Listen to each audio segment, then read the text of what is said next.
I'm Terry Lyston, President of Dynamic Workforce Solutions, and I'm your host for this episode of Dynamic Words, a brand new series brought to you by Dynamic Works Institute. We've all been inspired by countless dynamic individuals we've encountered. Dynamic Words is our way of bringing these incredible voices to the forefront. This podcast is more than just a series. It's a platform for thought leaders, change makers, and innovators to share a little bit about themselves, their career path, and their leadership style. And today, I'm thrilled you've decided to join us because our guest, Melissa Robbins, who is the CEO of the National Association of Workforce Development Professionals, has decided to join us. So thanks, Melissa, for being here. Her journey is a testament to the power of the word humility, today's dynamic word. And I can't wait for her to share her highlights and experiences with us. So get ready to be inspired, challenged, and motivated as we uncover the power of words in leadership and in life. So Melissa, let's dive in. I love that the word humility is yours to own today. Tell everyone about you, a little bit about your career path, and about what you do presently. Yeah, absolutely. So thank you for having me on this episode of Dynamic Words. It was interesting to try to pinpoint one particular word, right, that I wanted to associate with myself or talk about. But a little about me.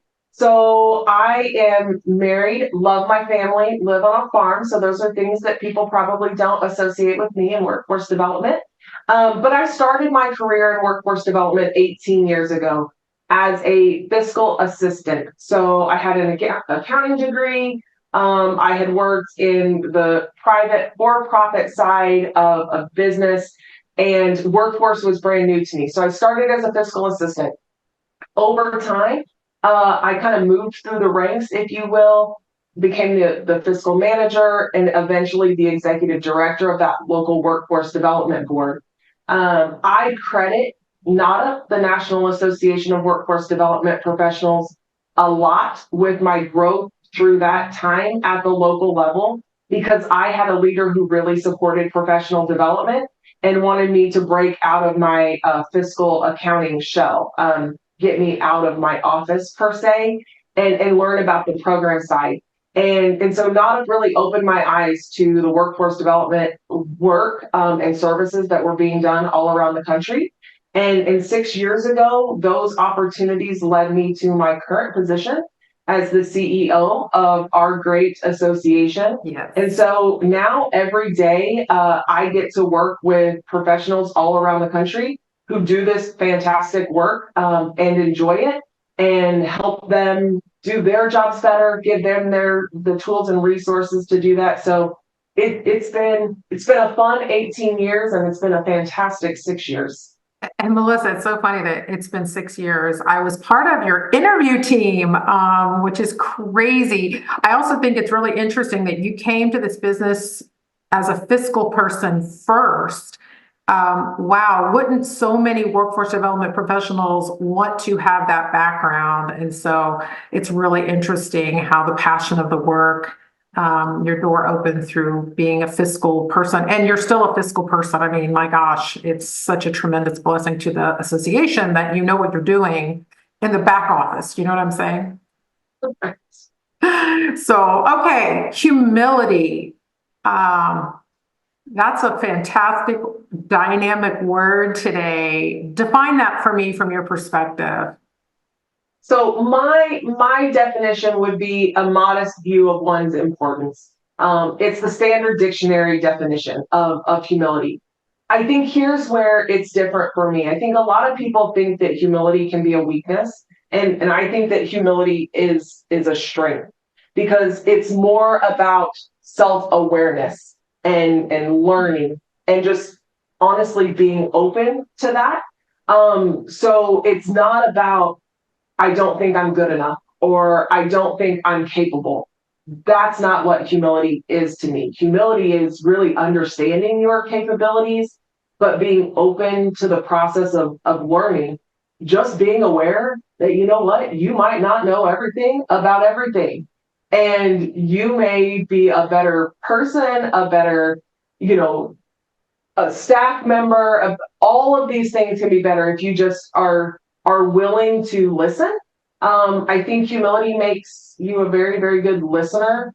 And just, you know, being aware that I can get better. There's things that I can still do, and I think it's helped. I'm a lifelong learner. That has fit very well with NADA, right? I think Mhm. professional development is really important, and I'm committed to that myself. I love that. And, it makes you a better mom. It makes you a better wife. It Absolutely. makes you a better friend. I love the fact that it's not just the listening element, it's just the ability to receive the feedback and really internalize that and do something with it to improve your life. I think that's an amazing definition. You did way better than Webster. That's excellent. And also for your job and what you do. I mean, the industry changes on a day-to-day basis. You can't know it all at any point in time. So that's fantastic. I appreciate you sharing that. So take us back a little bit. You said you've been in the industry for 18 years. Can you pinpoint or share with us a time when humility, whether exhibited by yourself or by someone that gave you grace in work, impacted your career path? Oh, I can. And you were actually here for this, Miss Terry. Okay, let's Um, do it. so little known fact that the first time that I applied to be the CEO of NADA, I was unsuccessful.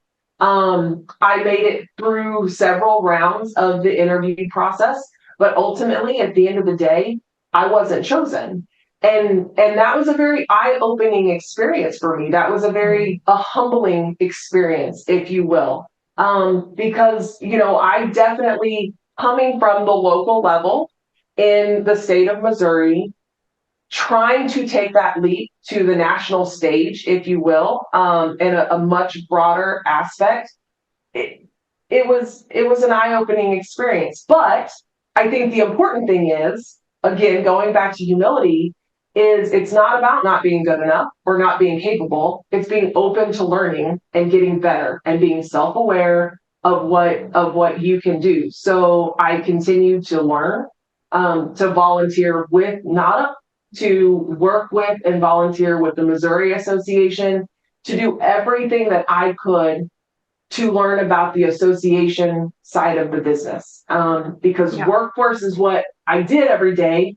Workforce is what our members do every day.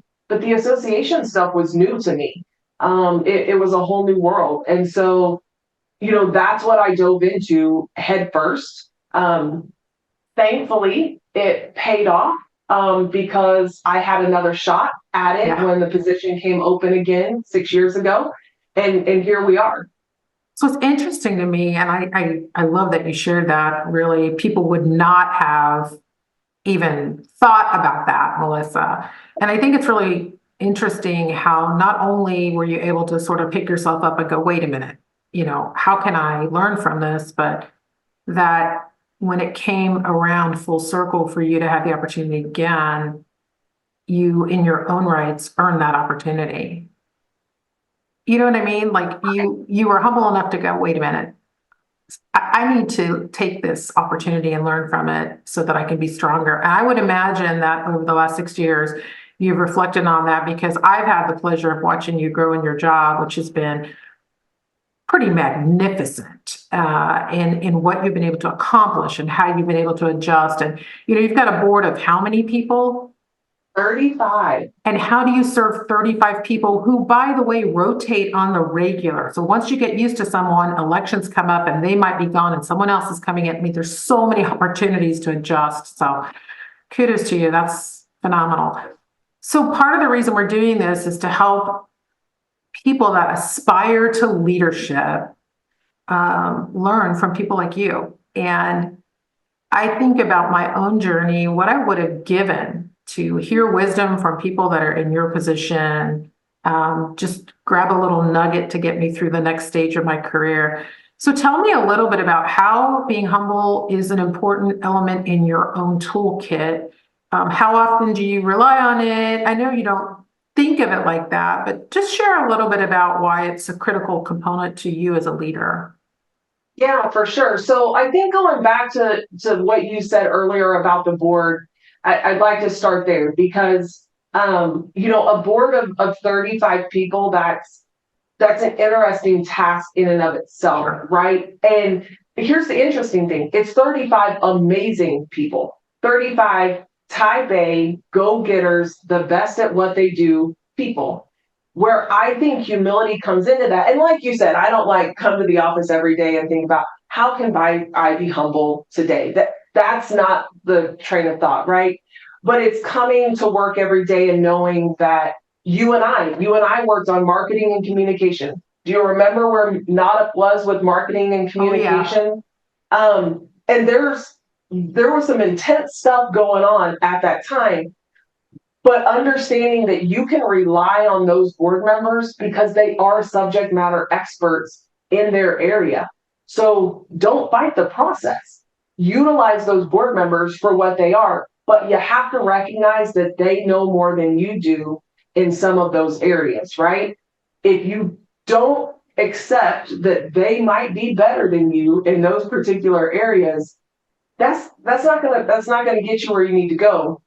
So on the flip side of that, me and my staff, my team, who I think are amazing and excellent, I think humility helps to inspire trust and collaboration because they know that I appreciate them for what they do best. So you've heard other people say you surround yourself with people who are better than you. Yes. You surround yourself with people who are the best at what they do, but you have to accept that. So I think my team is great. Each of them in their particular roles, they are the subject matter expert, and they know that at the end of the day, I'm going to sit down and listen to them, or collaboratively listen to them and as a team, we can be amazing. I can't do this work alone. I have to have that team of people. I would say that probably the best compliment I've ever received. We were at one of the not annual conferences. I'm running around like a chicken with my head cut off because there's 15, 1,600 people, and I'm trying to make sure that everybody's enjoying their conference chicken that we're having, and it's fun times. And a dear friend of mine came and called me a servant leader. And I kind of stopped and thought for a while about what that meant. And truly, it's probably one of the best compliments that I've ever received.